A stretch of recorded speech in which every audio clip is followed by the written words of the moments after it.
¿Solo me ha llamado para que vea esto? Hay otra razón. Necesito su ayuda. Como en otros tiempos. Sabe que le aprecio. Y en la 2, Robert Mitchum y Kirk Douglas se enfrentarán sin saberlo a Jane Greer, una de las mujeres más perversas de la historia del cine. Yo aguardaré ahí. Solo otra cosa, Cathy. ¿Te atormentó mucho para que dijeras que yo maté a Fisher? Se ha quedado muda. Dijo usted que se iba. Lárguese. Retorno al pasado es una de las obras maestras del director Jacques Tourneur, que podremos ver mañana por la noche en Qué grande es el cine.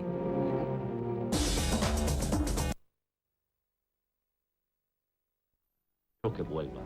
¿Ella o el dinero? Cuando la vea lo comprenderá. Tejió para él una hermosa telaraña. ¿Me quieres? Mucho. Enredándolo en las redes de su amor. No quieres creerme. Cariño, ¿a mí qué me importa? Vivieron una pasión sin futuro. Si piensas en otra mujer, pierdes el tiempo. Tú solo puedes ser para mí. Robert Mitchum, Jane Greer, Kirk Douglas. Regresaremos a Acapulco y empezaremos a vivir de nuevo. Una película de Jacques Tourneur. Convendría que te quedaras ahí por algún tiempo. Retorno al pasado. A continuación, Qué grande es el cine.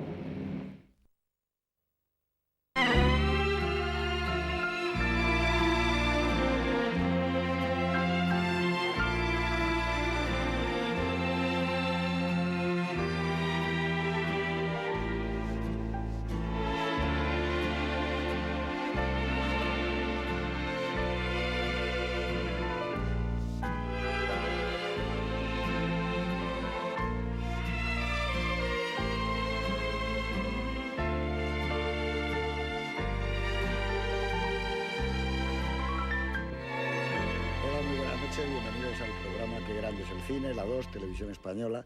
Y antes de nada yo quisiera decir que las cartas que recibimos a veces, y no es por ponernos ningún tipo de medallas, pero son centenares de cartas donde nos piden un tipo de películas. Naturalmente cada uno de nosotros y cada aficionado al cine tiene un tipo de películas que les gustan y que son sus favoritas, etcétera. No tanto porque no compartamos esas películas, sino porque a veces es dificilísimo tener los derechos, porque las cadenas de televisión son enormes, cada vez hay un número más grande y los derechos se pueden conseguir a veces ya solo por 3 meses, por 6 meses, etcétera. Bueno, yo lo que quería decir es que gracias a la gestión de Alfredo López Enamorado, que en otras ocasiones nos ha dado películas como Carta de una desconocida, etcétera, El Buscavidas, pues sí podemos anunciar para muy próximamente algunas películas que de 0 a 10 yo las calificaría todas como un 11. Y próximamente espero que veamos, por ejemplo, For Apache, de John Ford, La mujer pantera, esa película que le gusta tanto a Martin Scorsese, The Cat People, de Jack Tourneur, que evidentemente es una de las películas clave del cine americano visto desde los años 80, se ha revalorizado enormemente. Los mejores años de nuestra vida, de William Wyler, Te querré siempre, Viaggio in Italia, de Roberto Rossellini, Gertrude, de Carl Theodor Dreyer, que espero que sea una película que tenga una gran difusión, porque sin duda alguna estamos ante una de las obras maestras de la cultura de nuestro tiempo, Gertrude. Los sobornados, de Fritz Lang, que me parece que es una de sus mejores películas, El general de la Rovere, también de Rossellini, etcétera, etcétera. Bueno, con esto quiero decir que este programa va a tratar de cumplir con sus compromisos en cuanto a cine americano, cine europeo, etcétera. Y ahora ya sin más, pues vamos a hablar de otra película que yo creo que de 0 a 10 pues otro 11, que es ni más ni menos que Retorno al pasado, de Jacques Tourneur. Antes acababa de citarlo yo con La mujer pantera, una película que curiosamente en España, al traducirse Retorno al pasado, significa exactamente lo contrario que su título original, que es Out of the Past, fuera del pasado. Es salido del pasado, no tiene nada que ver con el pasado. Aquí parece que es todo lo contrario, que es alguien que vuelve al pasado y a recordar esas cosas. Bueno, pues esta película, que se basa en un hecho real, según leemos en los títulos de crédito, y nadie lo puede poner en duda, porque historias como estas de cine negro y de amores fatales, etcétera, yo creo que han sido continuas y han tenido una frecuencia tremenda, ¿no? Creo que sin ninguna duda, si hiciéramos una encuesta, y de ellas ya se han hecho en alguna revista española, creo recordar, yo no sé si dirigido por... Digo que si hiciéramos alguna encuesta entre las mejores películas de la historia del cine negro, es muy probable que saliera elegida como el número 1, Retorno al pasado. Me parece que en Dirigido por fue la que salió. En cualquier caso estaría siempre entre los 2, 3, 4 primeros puestos, junto a películas como Perdición, de Billy Wilder. Bueno, no lo sé, es muy difícil de coger las 2 o 3 mejores. Pero en cualquier caso creo que Retorno al pasado es un verdadero prodigio, una película que ha ido a más, como gran parte del cine de Turner, un hombre de una versatilidad enorme, que lo mismo hacía aquellas maravillas para Val Newton, como Yo caminé con un zombie o La mujer pantera, hacía westerns como Wichita, películas de aventuras como El halcón y la flecha, para volver a cerrar, por ejemplo, su carrera con La noche del demonio, o hacía películas negras como este Retorno al pasado que nos va a presentar ahora mi querido amigo Antonio Jiménez Rico, y que creo que estará de acuerdo conmigo en que esas películas de los Martini Days, como yo los llamo, de los días en donde la gente tomaba martinis, me parece que son irrepetibles y tienen un hechizo espectacular. Películas donde no se paraba de fumar ni de beber, en donde se dicen frases de un talento tan brillantes que a veces nos avanzan a grandes dramaturgos que han tenido el premio Nobel, ¿no? Como podía ser Beckett o como puede ser Faulkner, etcétera, etcétera. Y nada más, Antonio, muy buenas noches. Buenas noches. Y Retorno al pasado. Pues sí, evidentemente, Retorno al pasado, hay una unanimidad absoluta en reconocerla como una de las obras fundamentales del cine negro. Y es una unanimidad porque leas donde leas, vayas donde vayas, nadie cuestiona casi ese primer puesto. Y habría que preguntarse por qué razón. Yo creo que Retorno al pasado tiene todos los elementos clásicos del mejor cine negro. Por un lado, tiene una historia compleja, me atrevo a decir que en algunos momentos intencionadamente confusa, que es un poco casi también una seña de identidad de este tipo de cine, que hay momentos en que las cosas son como son, sin explicar mucho por qué son así, porque en el fondo no se pierde demasiado tiempo en hacer este tipo de explicaciones que el narrador, que el autor considera absolutamente innecesarias, porque él piensa que es más importante ver lo que está mostrando que explicar por qué suceden esas cosas. Por otro lado, aparte de esta historia, que es una historia amarga, patética, romántica, lírica, trágica, hay unos personajes, una galería de personajes típicos del cine negro, excepcionales, en el sentido de que son personajes que, como tú dices, no paran de fumar, no paran de beber, siempre van con gabardina, haga frío o haga calor. Son personajes ya arquetípicos del género, todos en la frontera de cualquier tipo de código moral, si tuviesen alguno, porque en el fondo son personajes sin ningún código moral, y con un tipo femenino, también típico del género, que es la mujer que interpreta Jane Greer, que es un personaje perverso, malvado, con una apariencia más o menos bondadosa, inocente, que constantemente se pasa de un lado al otro del conflicto que hay entre los personajes y que es capaz de traicionar absolutamente a todos, porque en el fondo es una historia de traiciones, de engaños y de muertes. Luego los personajes hablan con unos diálogos sorprendentes en que ya no son brillantes las réplicas y las contrarréplicas, sino las contrarréplicas de las réplicas, que muchos espectadores podrán decir que en la vida real nadie habla así, pero es que nadie piensa que una película de este tipo, del género de cine negro, nadie piense que lo que se intenta reflejar la vida como es todo una verdadera ficción en que los personajes hablan de una forma como no habla nadie, pero que el espectador disfruta ante la brillantez de esos diálogos, que no se puede citar aquí una o dos frases, es que son constantes. Hasta la escena más banal y menos interesante de la película tiene unos diálogos atractivos, sorprendentes, brillantes y muy inteligentes. Mucho más inteligentes los diálogos que los personajes que los dicen, pero es que eso es una constante también del género. Y luego hay una atmósfera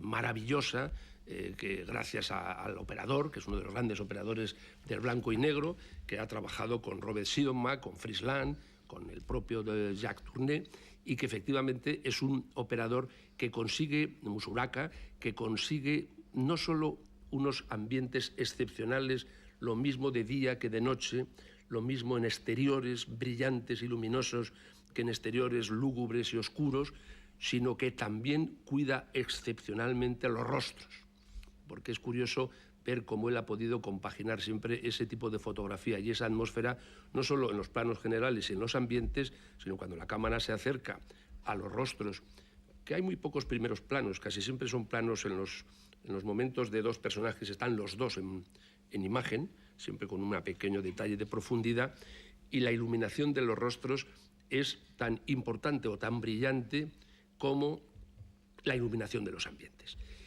A mí me parece que es una película fundamental de la historia del cine negro, y en algún sentido, si el cine negro es fundamental en la historia del cine, pues es una película fundamental en la historia del cine, de un cineasta que hay que revalorizar, aunque los cinéfilos ya saben que Jacques Tourneur es realmente un maestro. Sin embargo, está un poco todavía como en una segunda fila, y a mí me parece que un cineasta tan singular, tan personal, que no se plegó a ninguna de las exigencias de Hollywood, ni siquiera a las modas, que fue un cineasta de género, que tocó, como tú has dicho muy bien, casi todos los géneros, y siempre con una brillantez y una singularidad excepcionales, porque realmente era un estilista de la arquitectura, o un arquitecto del estilismo, porque yo creo que esa es una de sus máximas cualidades. Y luego, ya para terminar, avisar a los espectadores que en esta película no solo se fuma mucho, casi más que en esta mesa, sino que también se pesca mucho. Y es curioso el saber o el intentar adivinar por qué todos los personajes de esta película están obsesionados con ese noble deporte de la pesca. Muy bien. Muchas gracias. Buenas noches, Kitty Sánchez, perdón, Clara Sánchez. ¿Nos puedes decir algo de esa chica llamada Kitty? Bueno, pues esa chica llamada Kitty es una de esas malas que van pasando por aquí de vez en cuando. Personaje legendario en el cine. Muy perversa, como ha dicho Antonio, bajo esa apariencia, ¿no?, de chica frágil, de chica vulnerable, que necesita... Están muy bien los actores en esta película, está bien ella, está muy bien un actor que yo nunca he sido una gran fan de él, que es Kirk Douglas, que bueno, creo que era su segunda película y verdaderamente está muy acertado. Y Robert Mitchum, ¿no?, siempre con esa mirada entre tierna, descarada, un poco con esa cara de chico salido del reformatorio que apunta al cinismo. Yo creo que logran un elenco donde se puede producir pues lo que se da en esta película fundamentalmente, que es el engaño. Yo creo que es un clásico del cine negro, pero no un clásico más, porque yo creo que es la película que más vocación ha tenido de desentrañar, de destripar esa idea envenenada del engaño, que es lo que está surgiendo en esta película a lo largo de todos esos planos muy sugestivos, muy llenos de luces y de sombras que están envolviendo absolutamente todas las secuencias en misterio.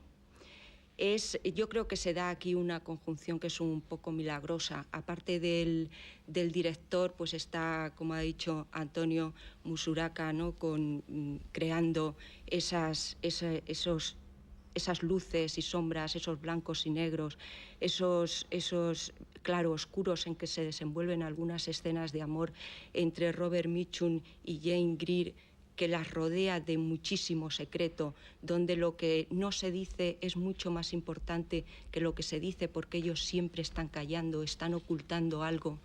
Y claro, inevitablemente en una película, como vamos a ver, en que casi todos los personajes de alguna manera engañan y son engañados, y a veces no con mala intención.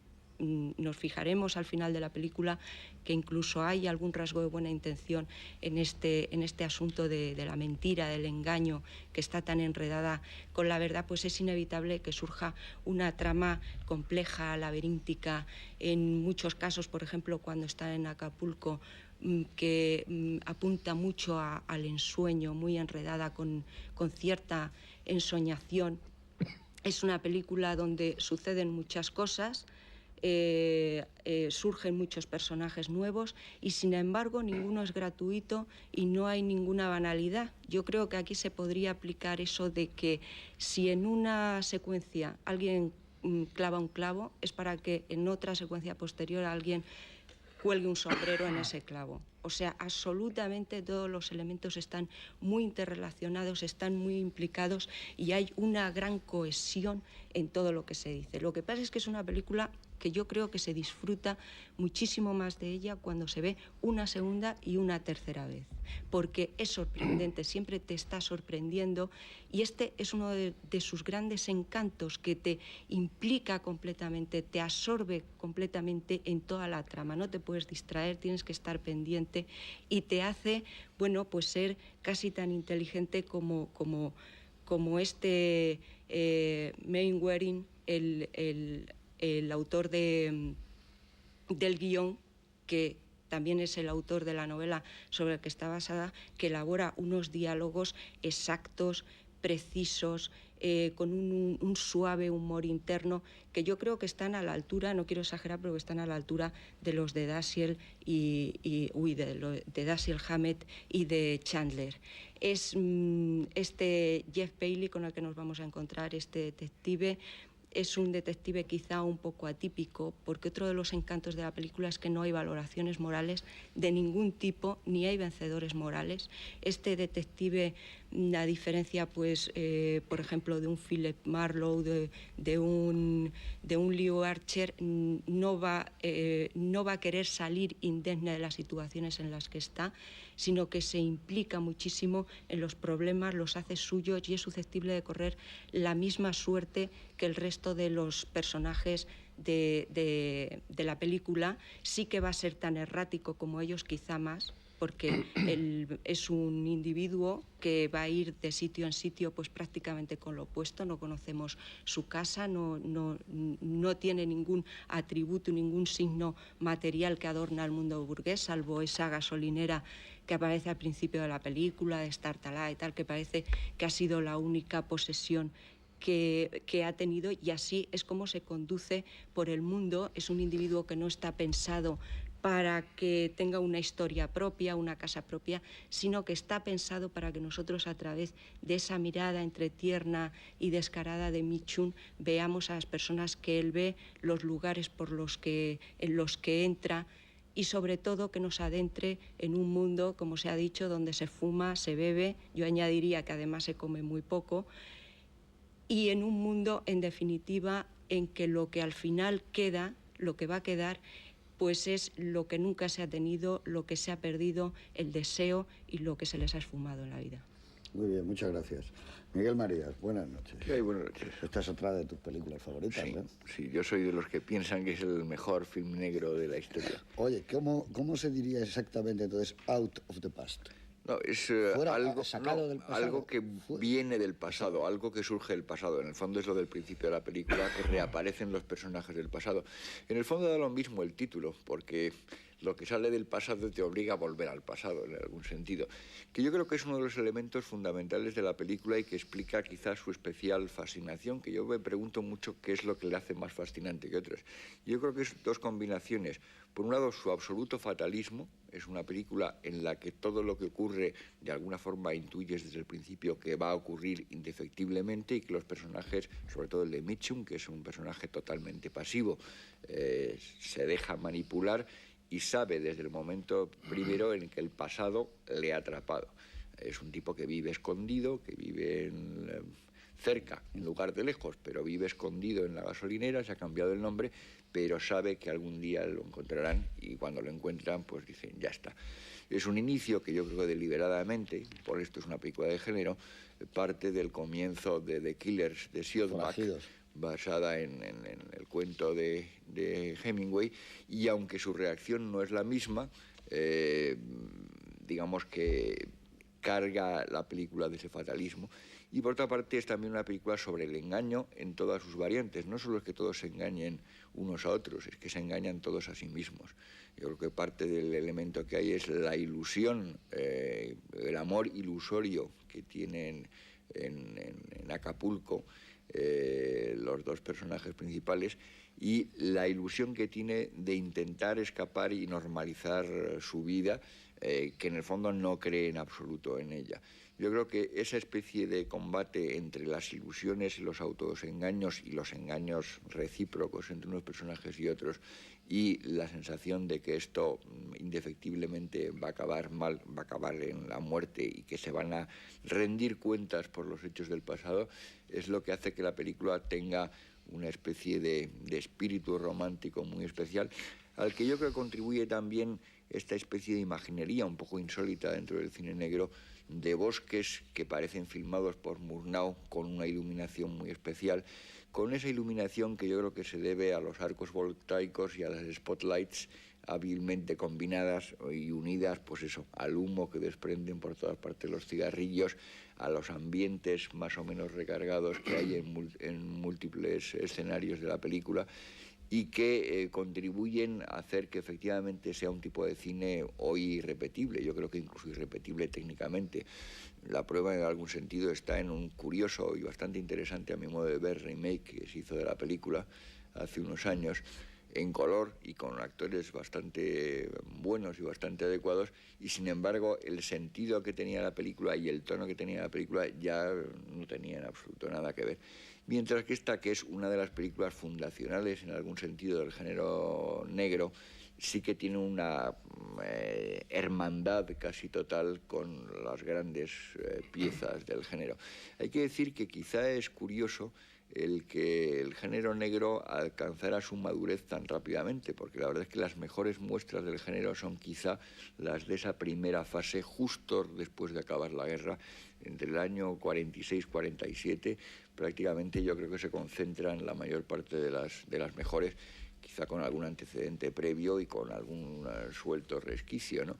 Pero que es un género que se alcanzó la madurez muy rápidamente y que quizá tiene un campo de vitalidad relativamente limitado, y luego se han intentado hacer remakes, pero ya no había el mismo sentido.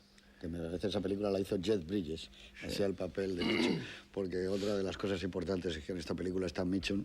A mí me parece que es un actor excepcional. Antes de comenzar ahora para hablar con ustedes, estaba diciendo Jimena Rico, pero a mí me gustaba más el Mitchum del Dorado, incluso cuando ha madurado un poco.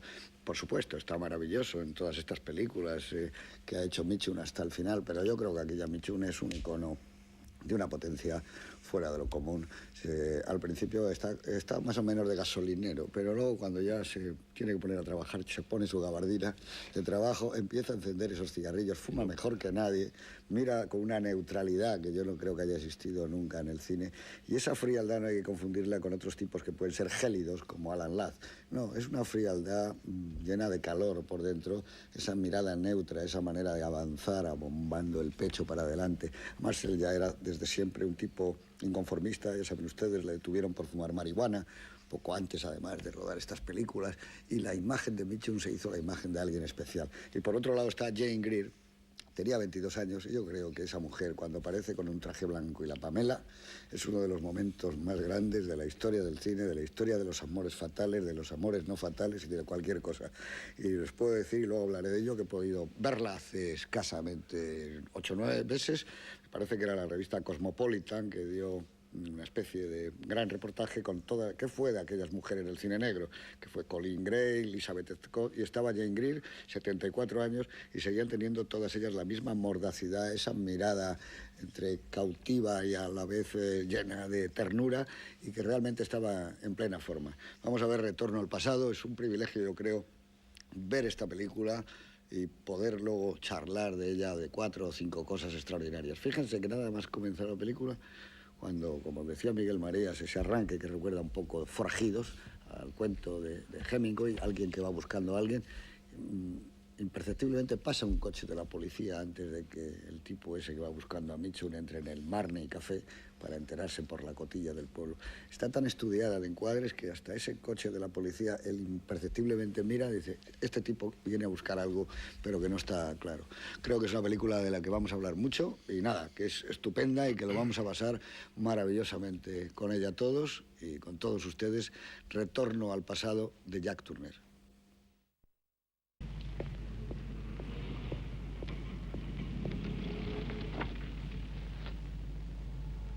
Tú puedes decírmelo. Lo conocías mejor que yo. Se fugaba con ella. Tengo que saberlo. Se fugaba con ella.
Bueno, pues aquí estamos. Han visto ustedes que además poco humo de cigarrillo, porque tenemos aquí al señor Jiménez Rico que nos está tosiendo y nos está dejando aquí. No tenemos el ambiente de cine negro que queríamos. Claro. Bueno, pues acabamos de ver ese final con esa de las mejores mentiras de la historia del cine, yo creo, de la historia del siglo XX, donde ese chico sordomudo y maravilloso la libera a ella para que pueda a lo largo de su vida no tener ese encadenamiento sentimental con el personaje de Michu. Eso era el año 47. En el año 47 ya, como vemos, se hacían películas estupendas y se pensaban cosas maravillosas y se tenían bastante claras las cosas. El año 47, por ejemplo, es el año en que muere en Gotinga el premio Nobel Max Planck. Su teoría de los cuantos había sido esencial en la física moderna y opuesto al nazismo, su hijo fue ejecutado por la policía de Hitler. Nehru propone un trasvase de población de 4 millones de personas para que las fronteras de India y Pakistán no creen tensiones étnicas. Como vemos, del 47 para acá, las tensiones entre Pakistán y la India siguen. Fallece el dramaturgo Gregorio Martínez Sierra, del que el cineasta español José Luis García sufrió muchos problemas porque dijeron que cómo se atrevía a hacer aquel melodrama después de tantas veces, y que para mí, naturalmente, es una broma, fue un honor porque la obra escrita por Martínez Sierra y su mujer, entonces María de la O. Lejárraga, me sigue pareciendo estupenda. Muere el escultor Mariano Benlliure. El pan en España tendrá 85% de trigo y 15% de centeno, maíz o cebada. Se publica en el Boletín Oficial el reglamento de la Junta Superior de Orientación Cinematográfica, que ejercerá una labor censora, es decir, la censura, que tardaría muchos años en desaparecer. En Alemania comienza el proceso contra Krapp. De Gaulle pide la disolución de la Asamblea Francesa y de la revisión de la Constitución. Venezuela elige presidente al escritor Rómulo Gallegos, autor de Doña Bárbara. El Real Madrid inaugura su nuevo estadio, el estadio que luego se llamaría Santiago Bernabéu, con capacidad para 75.000, luego para 100.000, luego hasta 130.000, ahora en 90.000, porque la gente ya nos gusta más a todos ir al fútbol sentado. Aquella vieja teoría de Bernabéu de que la gente iba al fútbol de pie, pues parece ser que ha ido cayendo poco a poco. El poeta José Hierro publica Tierra sin nosotros, un estupendo libro. Ana Mariscal también presenta en Barcelona la obra de García Lorca Yerma, también compañera nuestra, creo que fue la primera mujer directora de cine, Ana Mariscal. La ONU confía a Estados Unidos la tutela de las islas del Pacífico, que estaban bajo mandato japonés. Franco anuncia la ley de sucesión que establece España como un reino. Muere en Madrid el poeta y dramaturgo Manuel Machado. En cuanto al mundo del espectáculo, se estrena en Nueva York Todos eran mis hijos, de Arthur Miller, dirigida por Elia Kazan, que ese mismo año estrena también en Broadway la obra de Tennessee Williams, Un tranvía llamado Deseo, que es probablemente el suceso del año y de los años siguientes. El actor que lo interpreta es Marlon Brando, ella es Jessica Tandy. La productora teatral de esta obra, es curioso, es Irene Selnick, hija de Luis Mayer, divorciada ya del productor de Rebeca y de Lo que el viento se llevó. Se presentan a los Oscars 2 películas que tratan del antisemitismo: La barrera invisible de Kazan y Encrucijada de odios de Edward Dmytryk. El Oscar al mejor actor es Ronald Colman por Doble vida, que la pasamos aquí. Vittorio De Sica con El limpiabotas Lorca el premio, el Oscar a la mejor película extranjera. Es el año en que muere en Miami el gángster Alfonso Capone, conocido también como Scarface. Han hecho varias películas que han recogido sus andaduras en el Chicago de los años 20, ¿no? El negocio de las drogas, la prostitución, la bebida, el alcohol, le proporcionan de entonces, dicen, más de 100 millones de dólares. Se estrena Las criadas de Jean Genet. Vasco Pratolini publica su novela Crónica de los amantes, o de los pobres amantes, que Carlo Lisani llevará después al cine. Y digamos ya, pues para terminar, que se publica una novela ya mítica, una novela también bastante difícil de leer, que está en la tradición del Ulises, etcétera, que es Bajo el volcán, de Malcolm Lowry, que ofrecieron dirigir en cine a Luis Buñuel, pero que al final el que la logró realizar fue ni más ni menos que John Huston. Venecia rinde homenaje a Carl Theodor Dreyer por su película Dies Irae, que espero que podamos ver también aquí, junto con Gertrude, porque como tú comentabas antes de empezar la proyección, el poner Gertrude es un acontecimiento, es muy difícil que se vea este tipo de películas así. Es una película, una gran desconocida. Le pasaba lo mismo a Ordet, que pudimos poner aquí. Que pusimos en su día. Y que vio 1 millón de personas, más que hay en Dinamarca. Más que todos los espectadores que tuvo en Dinamarca. Y ahora poner Gertrude, que es la obra póstuma de Dreyer, a mí personalmente me parece un acontecimiento no solo cinematográfico, sino cultural. Oye, una cosa, hablando ahora de Retorno al pasado, hay muchas teorías, como sabes Miguel y sabéis vosotros, hay quien divide la película en 4 partes, otros en 5, otros en 2. A mí, evidentemente, si la película, la primera mitad me gusta enormemente. A mí lo que más me gusta, me tiene hechizado, es el primer flashback, el que empieza en ese plano de Musuraka, asombroso, de él con su novia que va conduciendo y empieza a contar en el coche. Ese es un plano prodigioso, hecho en estudio, que es una maravilla. Bueno, y todo eso hasta que termina ese flashback. Si la segunda parte, digamos, es un 4, un 5, ese tiene que ser un 8 o un 9, porque está todo lo de Acapulco, la historia de amor, esa manera de conocerse con el guía. Te das cuenta como, vamos, apuntaba... Yo tengo que hacer un homenaje a Turner y a Mitchell, lo siento. Podéis fumar, pero no me lo echéis encima. No me lo echamos encima. Pero una película como esta... Que, como yo apuntaba al principio, es curioso que casi siempre las escenas de A2 no están rodadas en plano y contraplano, salvo excepciones. Por eso las pocas excepciones que hay cantan mucho cuando la cámara se acerca y coge a un actor solo el rostro. Normalmente siempre están los dos rostros, como el coche que tú estás diciendo, pero siempre un poco como en diagonal. Siempre está un rostro más en profundidad, el otro un poco más en primer plano, y prácticamente casi todas las escenas de A2 están rodadas en el mismo plano los dos rostros. Y siempre, yo creo que sin excepción, la iluminación es absolutamente maravillosa. Bueno, ¿qué me dice de ese plano que se supone que es Nueva York y que naturalmente está hecho en decorado, y que es cuando él va al club de jazz en Harlem en busca de la asistenta de Kitty? Está rodado de espalda, Mitchell, y hablan ellos dos cuando le dice al final invíteles a otra copa. Ese de iluminación, eso es un prodigio, como está colocada la luz en ese plano, donde, si os habéis dado cuenta, es el único blanco que hay, Mitchell, entre toda la figuración, luego, entre todo el casting. Cuando salimos a exteriores, como tú, Miguel, decías, sobre todo la presentación del personaje de Mitchell en ese paisaje idílico de la pesca, del río, de los árboles, es una iluminación de una brillantez que es maravillosa. Además da la sensación de una cosa un poco mágica, porque efectivamente los personajes, como hemos dicho ya, y habría que repetir constantemente, son personajes que están intentando escapar constantemente de su pasado e incluso de su presente, y que el sentido trágico que tiene la película les obliga a tener que volver siempre.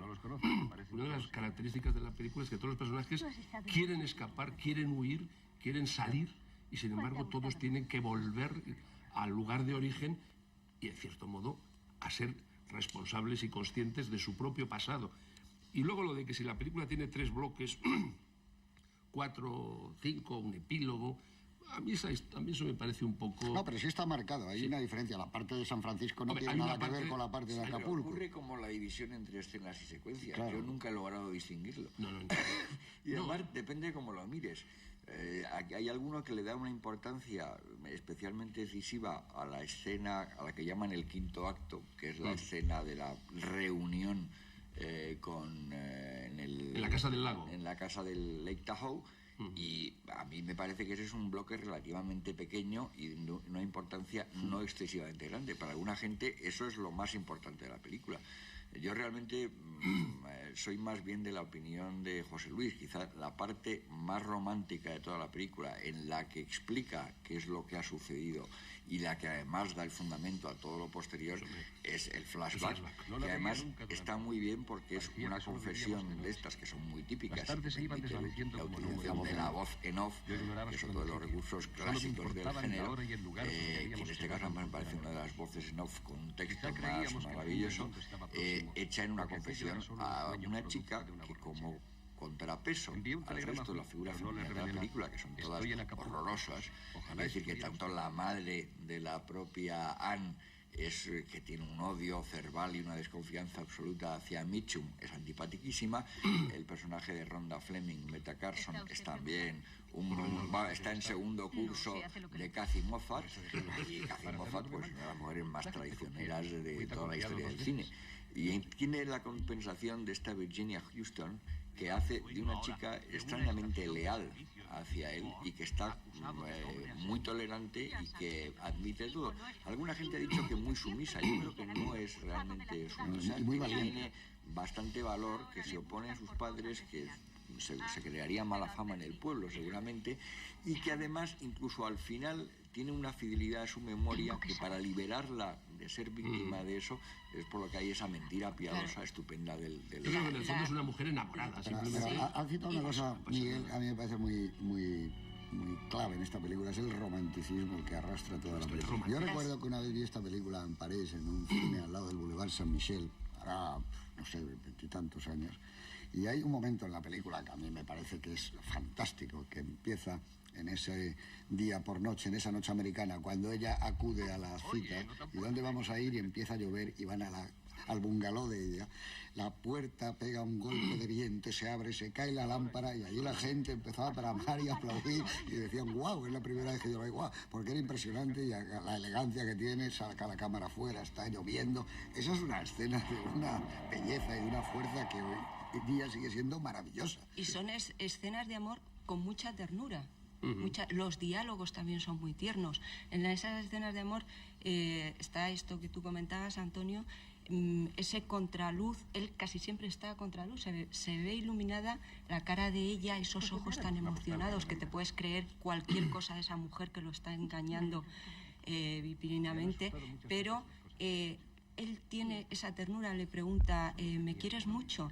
No, poco, hay un juego ahí, pero ¿cómo de poco? No, mucho, dice él. Además hablan con un cierto susurro que impone esa luz y esa sombra, es verdaderamente... Es que fundamentalmente es una historia romántica. Hay una cosa muy curiosa en el personaje de Cathy Moffat, que es que en lugar de, como otras seductoras perversas, ser una mujer pues esas de bandera y provocativa y llamativa, es más bien modosita y que juega, yo creo que a inspirar ternura y el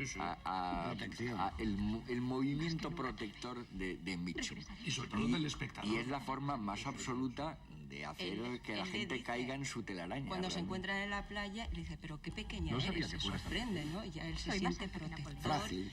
Sí. ¿no? La película, yo creo que aparte de lo que estamos diciendo, es una película que está construida sobre dos triángulos, incluso, amorosos, porque en el fondo la historia es una historia romántica.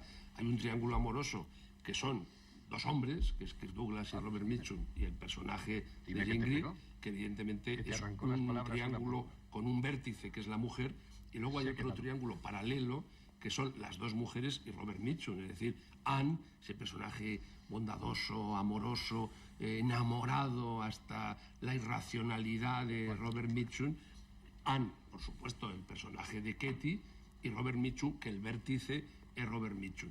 Y yo creo que esos dos triángulos que se están constantemente entremezclados narrativamente en la historia configura un poco el armazón narrativo de la película.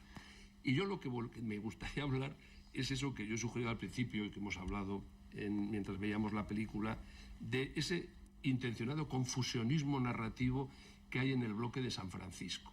Sobre todo lo digo para que el espectador no se crea de una enorme torpeza porque se haya perdido en algún momento. Sí, yo creo que todos podemos confesar que nunca lo entendimos a la primera. Exactamente.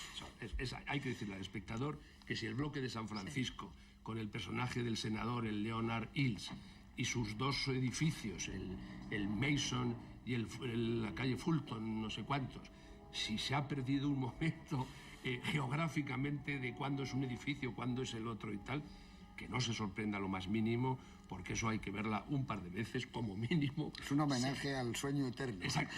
Yo creo que después del sueño eterno, en que la película es confusa intencionadamente, porque en el fondo lo que importaba eran otras cosas que seguir el hilo narrativo o de complicidades entre los personajes, aquí Jack Turner lo que ha intentado es, como hemos dicho al principio, en que todo ese, que es como el MacGuffin de la película, porque en el fondo es el MacGuffin, utilizando una palabra hitchcockiana, pues que se vea que hay unos documentos, que hay una cartera, que no hay cosas, pero no darle demasiada importancia.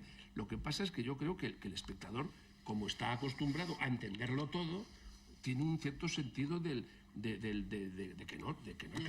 desorientación, sobre todo geográfica, porque los dos edificios, el coche, el taxi, que va de un lado a otro. Y no solo geográfica, porque es muy posible confundir en ese momento a Cathy, que lleva un pelo raro, con el personaje de Rhonda Fleming.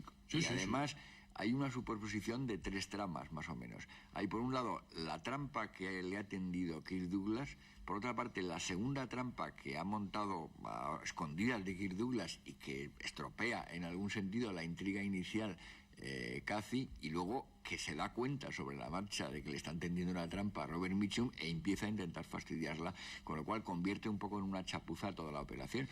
Y yo creo que la película además avanza siempre a tal velocidad que tú no tienes tiempo de reflexionar. Esto la verdad es que gracias al vídeo y ver muchas veces la película y volver a repasar esta historia, uno acaba entendiéndolo. Y lo que es curioso es que es posible entenderlo, porque la película demuestra que la película tiene una construcción minuciosísima.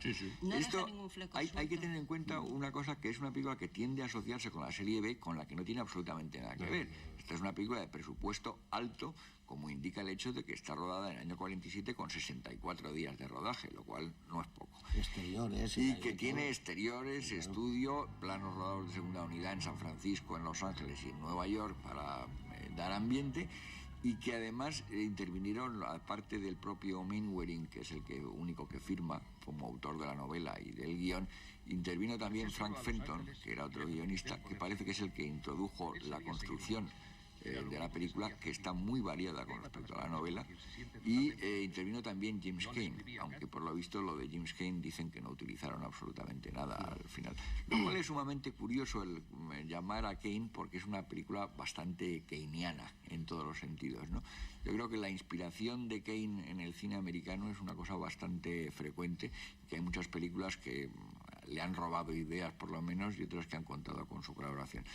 Yo creo que el factor que tiene la película, por eso no me importa mucho que tenga 5 partes o tenga 3, lo importante es que sean las piezas, el número de piezas que sean, está muy bien construida, y yo creo que muy deliberadamente, lo mismo que cada plano, cosa que has comentado tú ahora mismo, nunca hay un plano improvisado ni hecho a la ligera.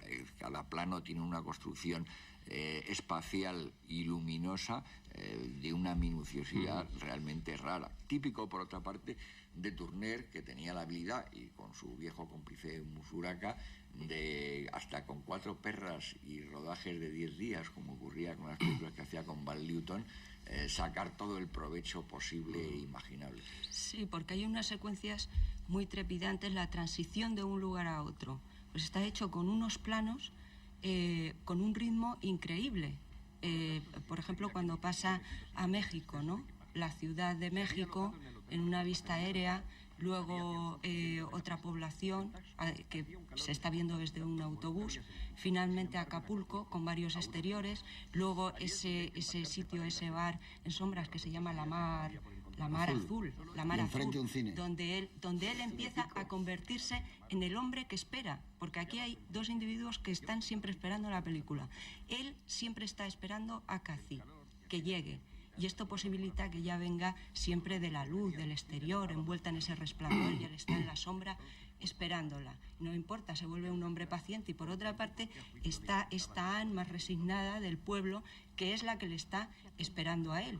Y que es una mujer mucho más misteriosa de lo que aparece, de lo que aparenta, más misteriosa o con más llena de deseos, porque para ella él es el misterio, es lo que no conoce. Hay un momento que están hablando en uno de esos exteriores majestuosos de la naturaleza que rodea al pueblo, y le dice ella: siempre que miro al cielo pienso en esos lugares que no conozco, tú eres el Jeff Bailey misterioso, el hombre de los secretos. Es otra posibilidad de vida. Yo creo que en esta película se nos están mostrando vidas posibles, mundos posibles. Por ejemplo, en esas secuencias tan rápidas en que aparece pues ese bar, ese club de San Francisco, ¿no?, donde él interroga a estas 2 personas, el hipódromo.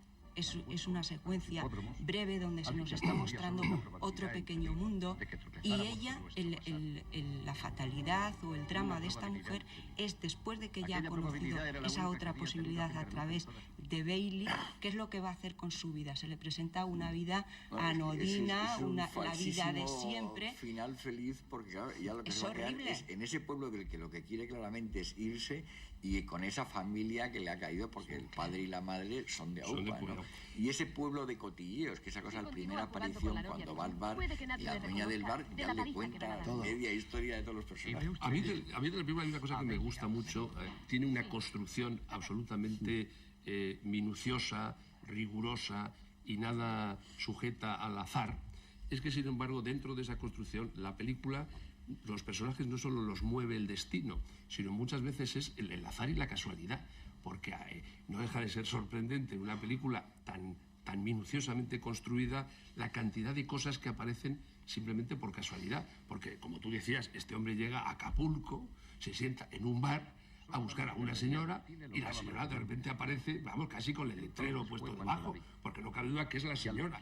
Y constantemente en la película no solo es el destino trágico el que mueve a los personajes, sino la casualidad, porque había otra cosa, hay más, pero que yo la recuerde cuando este hombre entra en el despacho del Leonard a buscar, el de Sterling, el bar ese, a buscar la cartera, evidentemente tira de 2 o 3 cajones, aparece una cartera negra y no tiene la menor duda de que es donde están los documentos. Si te preguntas, ¿cómo sabe que claro, cómo va a tener la seguridad? Toda la película está funcionando mucho a través de elementos de casualidad y de azar. Pero claro, dices tú, bueno, ¿cómo va a ser esa cartera? Es que no lo duda. Coge la cartera negra, se la mete en la gavetina y se marcha. Lo de ella se supone que le mandan, porque dice, necesita algún material, fotografías, eso sí se le pone que le mandan. Además me parece que sigue la huella inconfundible de los 49 kilos de exceso de equipaje. No, pero yo me refiero a la cartera donde están los... No, ya, dices en la segunda parte. Digo al principio, cuando ella sabe cómo va a ser ella. Deducir que con ese peso y pidiendo visado y vacunas y no sé qué sabe que no se va a ir a Miami, se ha ido a México. Un sitio caluroso. Es una deducción muy típica. Y cuando llega a México, pensar que tiene que irse a Acapulco, bueno, a México, Distrito Federal, que tiene que irse a Acapulco, y que llega a Acapulco y lo primero que se sienta es en un bar y sabe que va a aparecer la chica y aparece, curiosamente. Luego hay otra cosa de las transiciones esas que tú dices, hay unas transiciones bruscas pero muy interesantes. Por ejemplo, en la escena de la playa, donde hay los primeros besos, una escena también maravillosa, con esas redes, llena de redes que están alrededor. Está filtrada, además, es noche americana. Parece que están sugiriendo que son redes en donde va a caer este pobre diablo. Y es el tema de la pesca. Y la pesca. Y de repente, no sé, vamos, es evidente, están dándose un beso, de repente ella se va y se sienta, me parece que detrás de una barca, el otro va allí, inmediatamente dice, ¿cuándo quieres que vuelva? ¿Cuándo quieres que vuelva? Inmediatamente ella sabe todo. Y sabe que le ha ido a buscarle y tal. Es muy lista. Y luego hay otra transición también muy curiosa, que es en la casa del senador cuando la otra le presenta como su primo y no sé qué, están haciendo una especie de pequeña comedia de engaño de que es su primo y tal. Ella se va a tomar una copa y el otro se enfrenta con el senador y dice, no sé por qué me ha llamado mi primo, esta copa es para que yo ponga las huellas de la única prima que tengo es una fea y horrorosa que vive en no sé dónde y usted huele a muerto. Una cosa que dices, pero yo, ¿con qué rapidez? Yo como la he visto en unas transiciones, estoy alucinado de que a mi senador le han convertido en senador. En el doblaje. ¿Por qué es un simple abogado? Pues no, en el doblaje le han convertido en senador. Y hay otro momento del doblaje, yo también creo que se equivocó, en ese lío de San Francisco del taxi, que hay un momento que le dice me espera usted en los apartamentos Hills. Yo creo que lo que le está diciendo es en la casa de Hills, pero claro, dice los apartamentos Hills, y si ya fuera confuso, encima se meten otros apartamentos que son distintos. Pero nunca se sabe a qué va a esos apartamentos. Se ve allí el nombre de él en un letrero Hills, pero entra, sale y luego vuelve otra vez. Él, como ha visto a la chica que se mete en el Mason Building, él va allí y descubre que en ese Mason Building es donde tienen la oficina. Porque ve el letrero y ya dice, bueno, esta es la oficina. Pero claro, luego vuelve y parece que entra en el mismo edificio. Y no, sale y se va a los apartamentos. Lo que ha notado es que lo que supuestamente tenía que robar él ya lo han robado. Exacto. Y que lo que han hecho ha sido ir a llevarle a una absurda visita a su futura víctima. Eso mejor es no contárselo, sino que los espectadores lo vean una segunda vez. Es que en cuanto a los lugares hay una imprecisión. Yo desde luego me hubiera perdido. Es que no sé cómo pueden ir con esa seguridad de un sitio a otro. Por ejemplo, al final le dice a a Douglas, que bueno, que el avión aterrice en el desierto en un lugar discreto. Y él lo va a encontrar. Seguro. Es que eso es también ha ido a Acapulco y ha encontrado a la chica y va al despacho del Sterling y encuentra la cartera. Y es que todo eso forma parte del entramado. Claro, volviendo a mi parte favorita, que es la parte de México, si os dais cuenta, él va a poner el telegrama y decirle, oye, que la ha encontrado, pero, claro, están echándose la siesta, no hace falta que se explique. Claro, lo tienen cerrado, es la hora de la siesta, ¿qué más quiere Mitchum? Dice, ya tengo ante mí mismo, si me gusta esa mujer. Cuando va al bar Pablo, donde ella le ha dicho que alguna vez va ella, a mí me gusta mucho cómo resuelve el paso de tiempo de él, que va más veces, que es con esa panorámica a la izquierda, con un encadenado que le dejamos a él en la barra, y luego cuando termina el encadenado está sentado, con lo cual es una forma muy elegante y muy eficaz y muy expresiva de dar la sensación de que no llega allí y al primer día aparece ella. No, pero lo dice, ya sabía que la primera noche iría, pero la segunda sí. Con lo cual el paso de tiempo, si crees que es que ha ido muchos días, queda claro que no. El segundo día la ha encontrado. Ahí hay un momento, cuando entra ella, él está sentado, cómo se levanta y se sienta en la mesa de ella, que eso solo lo puede hacer Mitchum, eso es prodigioso. Cuando la lleva, van al casino, y entonces dice, ¿hay alguna forma para ganar? Y dice, no, solo hay una para perder más despacio. Y eso que tú dices de levantarse es muy bonito cuando ya en el presente empiezan a desayunar, ese desayuno que, por cierto, él no da más que un sorbo de café y ya se sube arriba, que están allí sentados los dos, Kirk Douglas y él, y de repente aparece Katie, que no deja de ser una aparición un poco sorpresiva para el personaje. Y entonces, si os fijáis, hay un plano de Robert Mitchum que mira a la izquierda de cámara, la sorpresa de que ha visto a Katie. No hay contraplano de Katie. O sea, aquí lo que le interesa a Turner es la reacción de él, y se levanta, como tú dices muy bien, a ponerle la silla a la señora, y es cuando descubrimos, bueno, ya sabemos que está ella, que es la señora. Pero lo de Robert Mitchum que tú decías, y que yo sigo pensando que era un actor más convincente con la madurez, cuando ya se hizo más mayor, tenía más cara de que le habían pasado más cosas, vamos, en El Dorado de Howard Hawks realmente es un maestro. En esta película, que yo no digo que esté mal, porque evidentemente, como tú has dicho, es un icono que funciona a la perfección, pero esa intencionada como inexpresividad, a veces a mí me da la sensación que es que no sabe muy bien lo que está haciendo o lo que va a pasar, o que no ha leído el guión. Pero es lo que le pasa al personaje también, porque en realidad el personaje tiene un lado, digamos, un poco angelical, de ingenuidad, y por otra parte es un personaje que realmente por él mismo no se mueve jamás. O sea, que es una persona que está manipulada por toda la película. La relación la dirige completamente Kathy. Ella es la que le cita, la que le va a ver, no le va a ver, le recibe, no le recibe, la que decide cuando le lleva a su casa. Todo lo improvisa sobre la marcha. Y él se sienta pasivamente a ver qué hacen con él.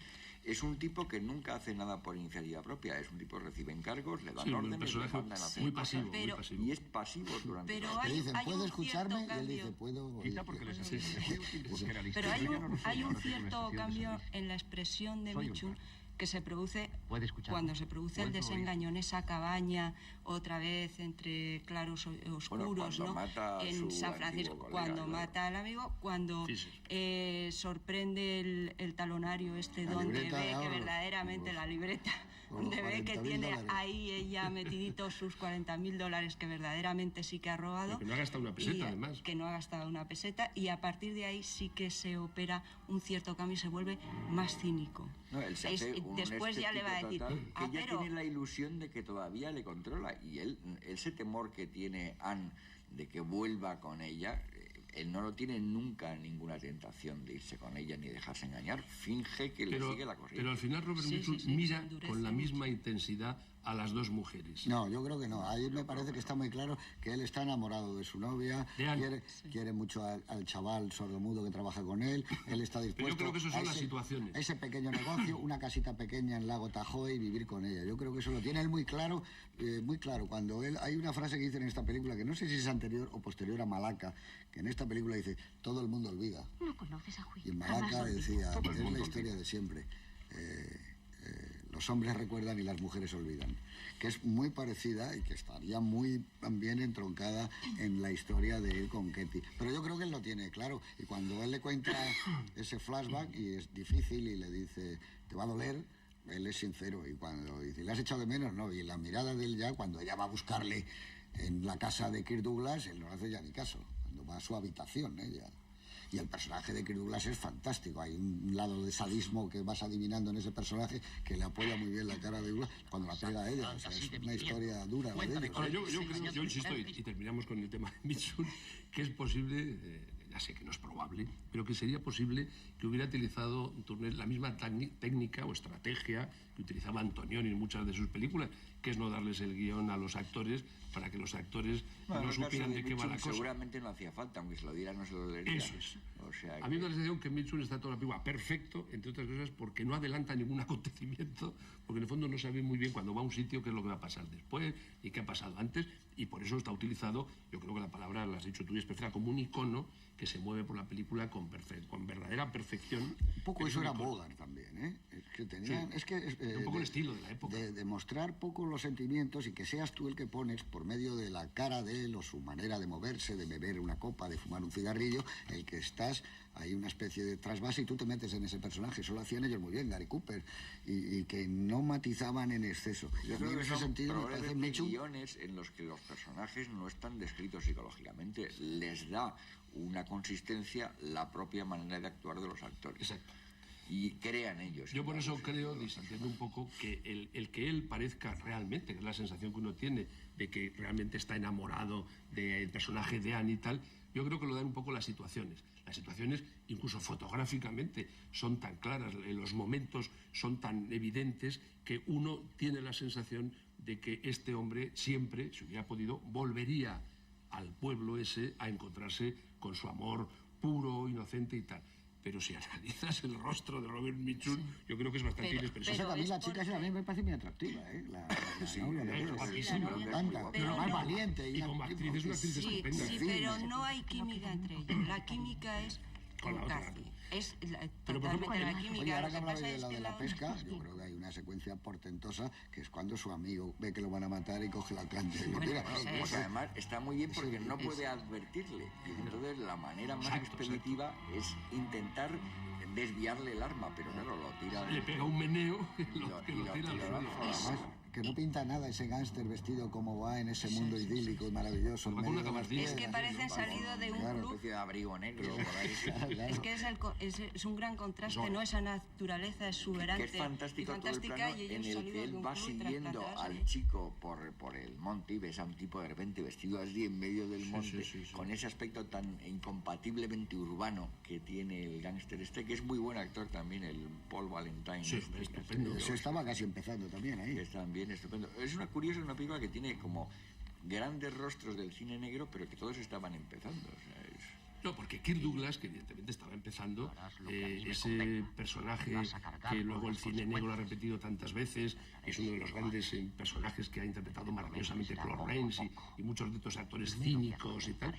Douglas lo hace estupendamente, pero es nunca convincente. Nunca ha hecho a lo largo de su vida recordar que Douglas un papel como los de Mitchum o los de Bogart, porque se enfadaría mucho cuando le han engañado, él tiraría un vaso. Y esto se queda en el santo. De Mitchum, evidentemente, Kirk Douglas no lo ha tenido en la vida. No, nunca. Es que es un hombre crispable. Es un hombre más activo y más violento, yo creo, en todas sus películas. Lo que sí hace muy bien es retener la violencia bajo una apariencia suave, como lo tiene aquí, que va un poco de magnate y estas historias y parece como muy tranquilo. Hay un plano que a mí me parece muy bonito de la película, me imagino que lo recordáis, que es casi al final de la película cuando se encuentran en la casa del lago, que hay un plano que están los tres en cuadro, que ella está de espaldas, que Mitchum está de frente y que un poco en profundidad y de perfil está Kirk Douglas, que es cuando Mitchum le está diciendo a ella que si realmente le torturó, le pegó Douglas para sacarle esa confesión y tal. Ese plano de esos tres personajes enfrentados con ella de espaldas, Kirk Douglas de perfil, que luego se vuelve y hay un encuentro de las miradas de los dos y lo único que dice, no decía que se iba a ir usted, pues lárguese. Ese plano es precioso.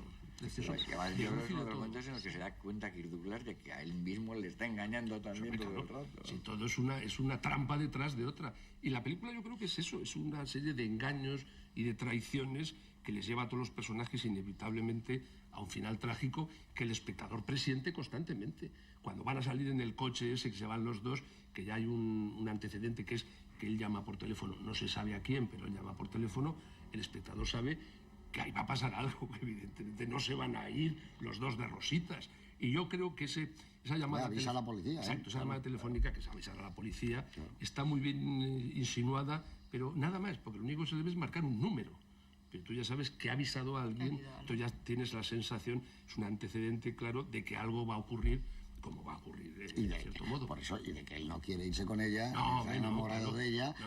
Él lo que quiere es entregarla, en cierto modo, para salvarse él de su propia responsabilidad. Por eso luego el mudo... Porque es más rápida ella. El mudo le engaña y le dice eso de que sí, con la cabecita, para que se quede tranquila y se vaya con ese novio. Tiene una complicidad pueda rehacer su vida, ¿no? Piensa que es lo que el otro hubiese querido y además lo que ella quiere oír, porque es que no tiene otras posibilidades ya de existencia esa mujer con ese novio suyo de toda la vida, ¿no? Desde los 14 años. Además, Michun es que se da cuenta de todo. Correcto. Sabe que él está introduciendo un elemento de sorpresa en esa vida, porque cuando este chico, el novio de ella de toda la vida, me vas a denunciar, no sé qué, dice, pues denúnciame porque así tendrías algo que contarle. Así al menos tendrá algo que contarle a ella. Él sabe que es una vida aburrida y que no tiene otra dimensión. Y la figura del chico este sordo está muy bien porque yo creo que añade un elemento muy poético a la película. Es todo lo que no se dice, todo lo que se calla, como hay tantas elipsis, hay tantos sobreentendidos. Digamos que él es como el elemento catalizador de todo eso, ¿no? De lo que está flotando. El Nick Adams de Hemingway, ¿no? Aunque aquí es sordomudo, pero es el chico que... ¿Dónde está el sueco? El sordomudo está muy bien, porque es el que realmente se entera más de todo. Sabe leer en los labios. Y además todas sus acciones están basadas en que es sordomudo. Eso que tú has dicho de la... Al principio también le tiran las cosas. A mí me parece un personaje estupendo que según vas avanzando la película, claro, dices, este personaje tiene que tener algún final como personaje.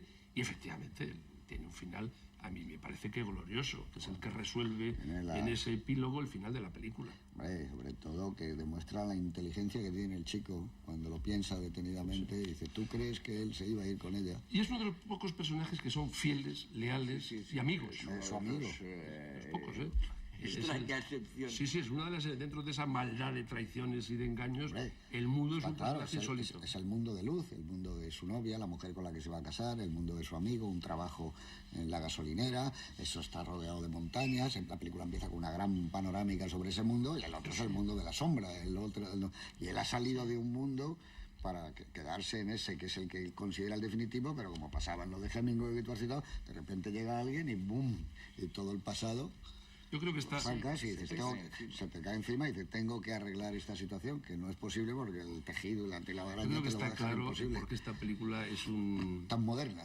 Y es un paradigma del cine negro, porque yo sugiero de nuevo a los espectadores, es que esta película admite verse 2, 3, 4, 5 veces y siempre ves algo nuevo.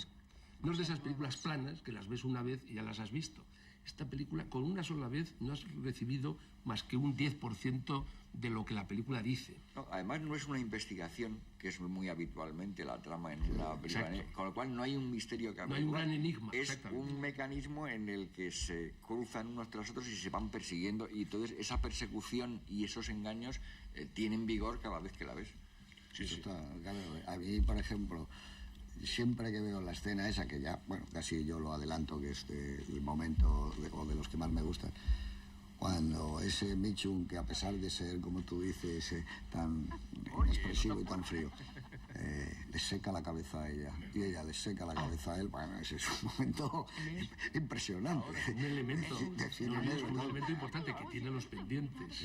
Claro. Ella ha confesado que no usa pendientes nunca y de repente la ves que sale con un par de pendientes absolutamente. Eso está calzado muchas veces de una manera muy implícita, el que el espectador, si se fija, deduce que ella está mintiendo. Pero eso lo hay varias veces, lo mismo que con esto. O sea, ella todo el rato, y parece que casi por vicio, más que por utilidad, miente constantemente, y hay pistas para que el espectador diga, esta mujer es una mentirosa.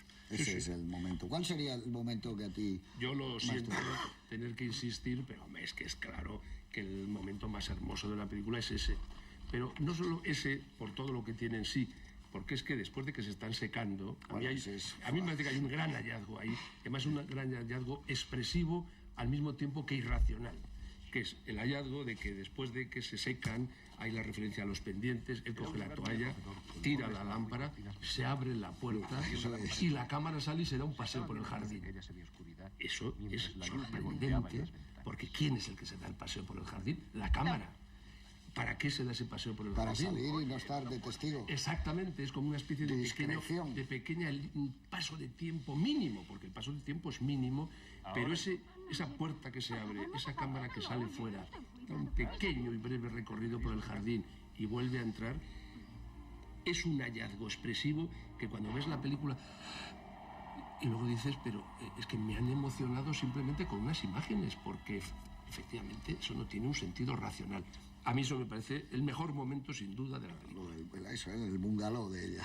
Y para ti, a ver, otro momento. Bueno, pues yo creo que hay un momento clave en la película, a mí me ha gustado. Es cuando él va a casa ya de Kirk Douglas, esa casa que está separada del resto del mundo por esas verjas tan altas, llenas de filigrana.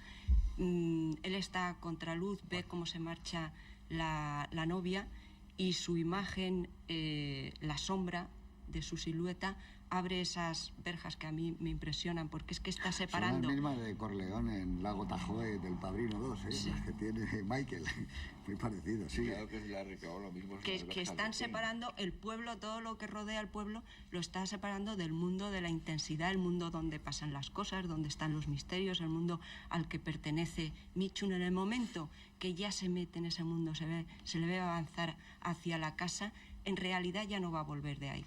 Va a tener algunas incursiones en el pueblo, pero finalmente, como vuelve, es hecho un fardo cuando abren el coche y él sale, bueno, hecho un fardo al suelo, muerto.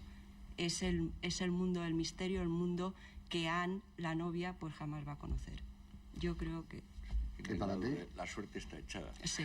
Para ti estuvo... Pues a mí es un poco complicado. Quizá lo que más me gustan son las dos famosas entradas, una desde la luz del sol y otra desde la luz de la luna de Jane Greer, que es el momento en el que te comunica esa fascinación y hasta en el espectador se crea la ilusión de que te van a contar una maravillosa historia de amor. Tú mismo quieres que sea una historia de amor y eso hace que la primera vez que ves la película te engañe. Presagia una historia de amor fascinante. Es que cómo está ese traje blanco de la Pamela. O sea, Pamela, que luego lo utiliza con el pequeño engaño cuando él se confunde con otra Pamela. También hay un plano de presentimiento de que la historia ha acabado todo eso que habíamos visto y que entras en un mundo mucho más confuso, mucho más negro, que es cuando la chica le ha llevado a él y le ha contado todo y entonces lo deja ante las verjas de la casa.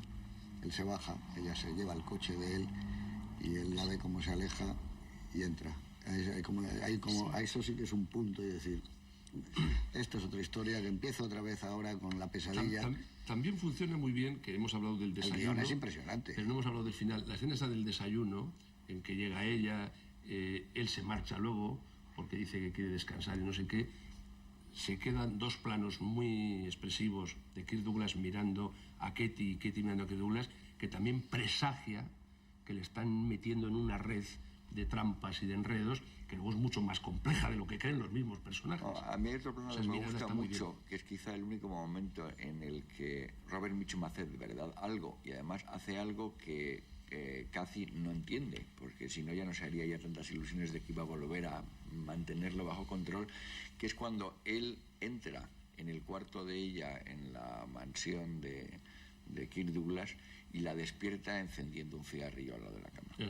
Pero yo creo que es el momento en que le está dando a entender, oye, esta historia se acabó y a ver... Parece que los cigarrillos se fuman mucho, pero muchas veces es un personaje el que enciende el cigarrillo a otro. Sí, eso es una constante en la película. Sí. Al principio Anne se lo enciende a él